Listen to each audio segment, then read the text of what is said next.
Hello everyone, welcome to How to Solver. Today in this video, I'm gonna show you how to sort and select files and folders in laptop. Before starting the video, please subscribe to How to Solver.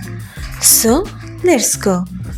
For this, you have to open your File Explorer and select your file.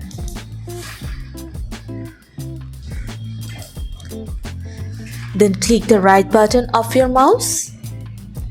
Go to Group By.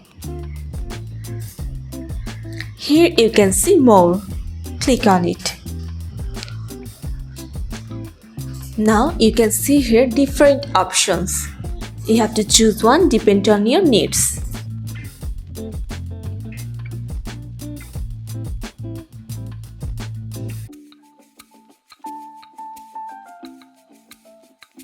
I'm choosing here Camera Maker. Now click on OK. Now you can see here another file has been opened. So this is how to sort and select files and folders in laptop. So guys, that's it. You can do this. I think this video is very helpful to you. If it was, then give a thumbs up and hit the subscribe button. And thanks for watching.